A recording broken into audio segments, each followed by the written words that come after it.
You're welcome to the DTU studio. Dear friends, in today's episode of Rubaru, I bring you face to face with Professor Jitendra Jeet Andy Gupta, Director of Integrated Enterprise Lab, President, Decision Sciences Institute, Professor, College of Business at the University of Alabama in Huntsville. Professor Jitendra Jeet, first of all, let me ask you, you have a big name, not only in the field of research, in the field you're working in, but also you got two names, Jitendra Jeet, and then you have Andy Gupta. What is it? How is it? Well, I think this is interesting. You know, I tell you the story. Yeah. My name, actually, when I was born, was Jeet. Okay, that was a pet name. That was the pet name, Jeet. Jeet. So when my father went to admit me to the school, and I used to be the person in my family who used to cry that I want to go to school because my older brothers and sisters were going to school. I was too young. I couldn't be admitted to school, but I was crying all the time to go to school and all that. And there was a national hero at that time who was killed by the name Jitendranath Das Gupta. Oh, okay. So my father, when he went to admit me to the school, named me Jitendranath Das Gupta. Okay, so that's how I got the name. But my friends and everybody called me Jeet, and the family they called me Jeet. Professionally, everybody called me Professor J.N.D. Gupta. When I was a student here in Delhi Polytechnic, I used to write J.N. Das Gupta. Okay. So everybody thought that I'm a Bengali, and I did not know any Bengali. I was actually born in Punjab and grew up in Delhi. I mean, I speak Punjabi and Hindi, but no Bengali. When people started speaking me in Bengali, and I had to tell them, no, I do not know Bengali. They said, oh, so you're a Bengali who grew up in the north.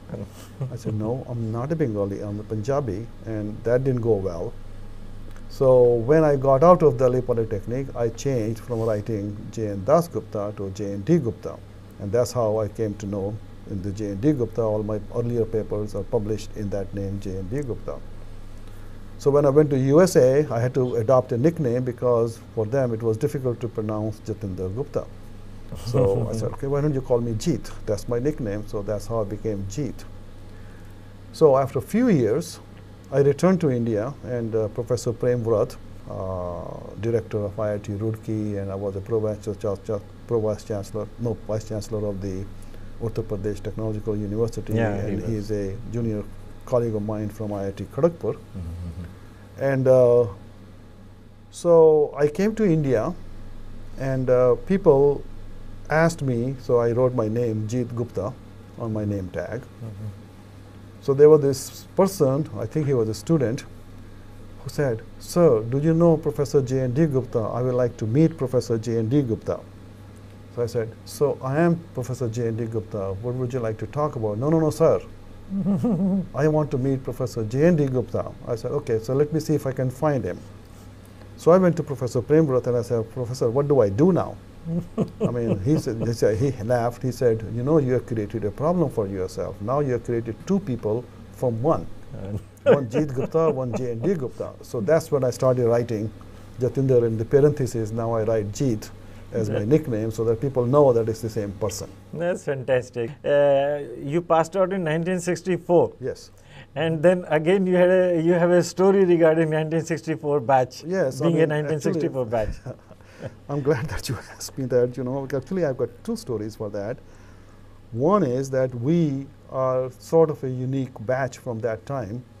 That because of the Indochina War, at that time, we were asked to shorten our third year of studies vis-a-vis not have the 6 months of the practical training that we have in the third year, and have the exam earlier, and then say do the practical training afterward to satisfy the requirements to get our degree. So our exam was held in November of 1963, even though we were awarded the degree later on in 64, but we got our provisional certificates either in December of 2013 or the January of 2014, and we went to work after that at that time. So this is one story that I know of. I mean, the way it is. The second is that when I visited the Delhi College of Engineering for the Delhi Technological University here in Rohini, and the principal was showing me the book of the alumni, and I said, he said, your name is not in this book, so are you an alumni of that? So I said, yes, sir, I am. So I said, can I see the book? And he said, yeah, here's your copy. And I found out my whole batch was missing, that all the emergency batch was not there. There was a 63 batch which passed in regular 63. Then there was a 64 batch which passed after us. That was the Delhi College of Engineering batch, not the last batch of Delhi Polytechnic. So this is another interesting story from that time, from my time. And I laugh at these stories, but I do cite these stories to people and say, okay, and maybe that's the reason why my becoming an alumni at that time is not reflected in the alumni records. Yes, that's true. Yeah. Then you passed out in 64, like the story you narrated. And after passing out, you immediately shifted to US? No, actually I worked. I mean, after I did the degree from here, I joined what is known as I don't know whether it still exists or not, it's a government organization called the National Projects Construction Corporation, NPCC. We have National Building Construction. Now we have a NBCC, National Building Construction Corporation. So this was headquartered in Defense Colony at that time. Okay. And they had projects all over the country. Okay. So I joined as an assistant executive engineer at that time, and I was placed in Durgapur for the construction of the Durgapur thermal power station. Okay. So I worked there, and under the guidance of the superintending engineer, who was very able and very much of a mentoring kind of a person. I was very fortunate to have him there. He taught me the ropes, although he made me mad several times, and I got angry at him and all that. But he taught me a lot of things, and that's where my interest grew in higher education. Okay. That all the work that I was doing, I did the work on costing, I did the work on reinforcement, I did the work on structures. I found out that I didn't know that much and that I need to learn. So I resigned from my job and I went to the IIT Kharagpur and did my master's in industrial engineering. Okay, so after passing out from here and then doing your job, then you joined IIT Kharagpur. IIT Kharagpur and did my master's from there, and I did my master's in industrial engineering. Because I was interested in some of the managerial aspects and some of the quantitative aspects in the operations research field. So that's what I did. And after that, I thought about the careers, whether I want to go to the industry or whether I want to go to the academia. And I had decided at that stage that the first career that I want after that is the academic career, because I got interested in research, and there were professors at IIT Kharagpur who reinforced in me the need for research in this field.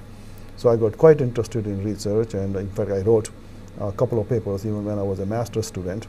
So I was going to join IIT Delhi as a faculty member, and being interested in research, I also was very much interested in collaborating with people and talking to people across the world. I used to write a lot of letters to a lot of people about their research and how it came about and what is the direction to follow and all of that. So you're continuing to have a passion for reading and research, so you kept on reading, and then you kept on sending your views about it. And one of the professors and I entered into an argument through the, and by the way, in those times we didn't have emails, we didn't have anything, we had regular letters, we had to wait for quite a few days to get the mail. You would have to send a letter, it would go by shipping and then take around a month or 15 days. To get a reply and all of that. So this professor was the one who finally convinced me in some way or the other by his letters asking me what I want to do, what am I doing and all that, to pursue a PhD under him at his university. So I went to USA to do a PhD instead of joining the IIT Delhi. That's how it turned out, and that's how I went to USA. And then you had your views on his paper, and it was to his dislike. Of course it was to dislike, because nobody likes to be told that you're wrong. You're wrong. And he was wrong, and being an engineer, I was taught there is only one right answer. So, I mean, he was wrong and I was right. So, But we argued quite a bit even after we went to US. But he did not accept until somebody else wrote a letter thing saying he's wrong. And that's the way he wrote an errata after that to the journal. That's fine. That's fine. So then you, how did you decide to finally settle in US? That was your option. That was one of your, or you had alternates, and you wanted to do something else. Well, actually, when I went to US, I did not have any intention of staying in US. The only reason I accepted his offer to go to US was to do a PhD in industrial engineering. And at that time, there was no institution in India that offered the degree, PhD degree in industrial engineering. The highest degree they offered was a master's, and I already gotten a master's at that time. But I always wanted to come back after I did the PhD, and I did apply for several positions to come back to India at that time. But it didn't materialize. It didn't materialize. So then I joined one of the academic positions in USA. And I was going to stay for a few years and see. Okay, then you started your career as a teacher. Yes, as an assistant professor. As an assistant professor. Yes, yeah. So I was doing the research, and fortunately or unfortunately, in the couple of years, my name became known in the world for the research that I did and published in some of the better journals, and all of that. So one thing led to the other, and opportunities in India didn't materialize. So I decided to stay in US. And decision sciences, if it is an integrated field, and it is a field. Yes, yeah.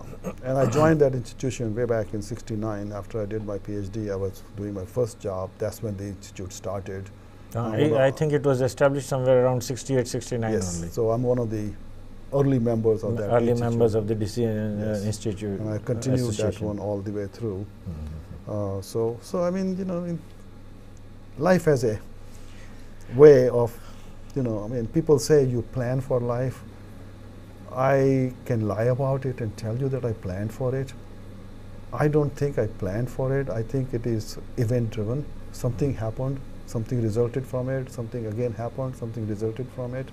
And that's the way my career has been. There's a very interesting story. Like you didn't want to stay back permanently in US, and you wanted an offer or a job in India, and you tried and you didn't get it. That's right. And when you got an offer, it was an offer, blind offer. It was a blind offer you got, and then you didn't want to. Reason is, there is a very interesting story about Khalil Gibran. There is a poetry, The Prophet. In Prophet, what happens is the shipwreck happens, and when he always wants to go back, and finally he feels he doesn't need to come back, and when he has decided that he will not go back, then suddenly his people come and they beckon him to go back, and he refuses to. He refuses to, because by that time his people start loving him. But then that's sort of a story it is. Well, I don't think I can claim that much in my case. I think in my case it was a maybe a comedy of errors or whatever you say. That I had applied for a position, I didn't even get an acknowledgement to that, so I have joined the institution, and out of nowhere one night I thought about why not I give the same opportunity to my brothers and sisters to bring them to US and get them educated. And that's what I started doing. So by the time that offer came, 4.5 years later, I was already at a second university, and both of my brothers were already in US, and my parents were visiting me at that time, and I was already on the way to bring my sisters to US. And I said, there is no way at this time I can leave them alone here in US and go back to India. That's very true. So that's the way it turned out, and one thing led to the other. And I spent an awful lot of time, and I'm proud of the fact that my family members are doing much better, both professionally as well as monetarily in their lives than I am. एक stage होती है, आपके अपने लोग आपके लिए बहुत ज़रूरी होते हैं. Yes, they are the most important people. I was telling the students, even though we are in engineering and we are in hardcore hard science, we think there is only one best answer. There is one answer, that is it. we got to remember the most important aspect in the organizations is the people. It's the people. If we don't relate to the people, if we don't care for the people, and if we don't believe in that, then we are not doing anything. And this is not something we can fake. This is not something we can say, no, I care for you when you don't. You got to develop a genuine interest in people and their well-being. Yeah. Are you connected to the alumni association or whatever? Because now, as far as DTU is concerned, we have a thrust area, and we want to create a international umbrella alumni organization. So, are you connected somewhere in the past? I joined the Alumni Association. In fact, I didn't have the money to pay the dues. One of my friends paid the dues for me because I already left by that time, gone to Durgapur.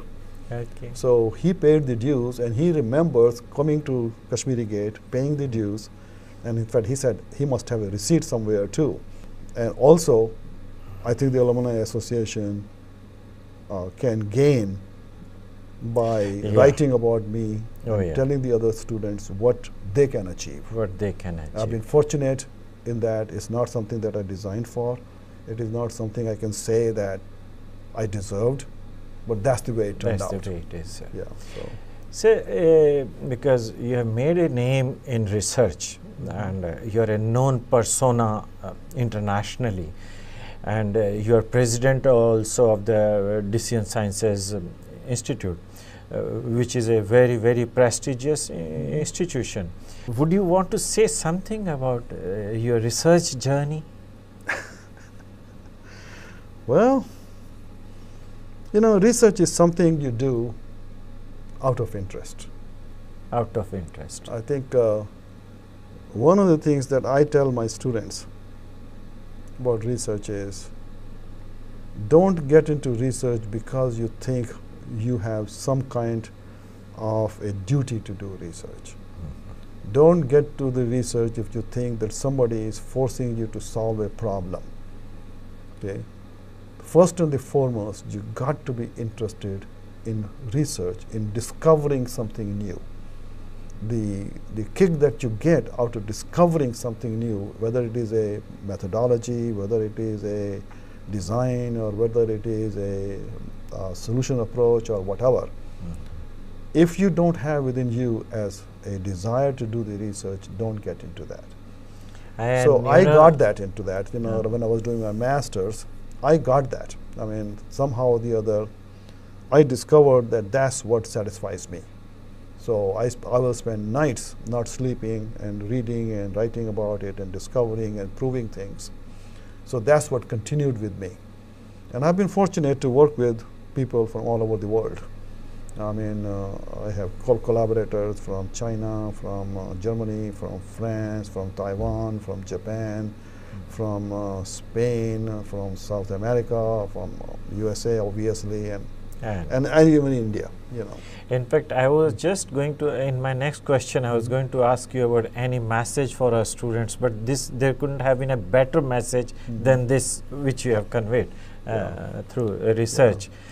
Would you like to give any message to the DTU organization? I think like many other institutions, when they become large, DTU has become from the Delhi College of Engineering to a DTU and made the School of Management and this and that and all that and created many more departments. I think it has fragmented itself. So I think one of the things that DTU should think about is coming up with some strategies by which they can break these silos of the departments and start thinking about the holistic approach to education rather than thinking about electrical engineering, mechanical engineering, or computer engineering or something like that. And think holistically what is the best way we can serve the people and how we can have these interactions going between the departments to promote that. So I'm not saying as a criticism, but I'm saying as a constructive thing for us to think about breaking these silos and seeing how we can approach this holistically. The second thing I do think that DTU should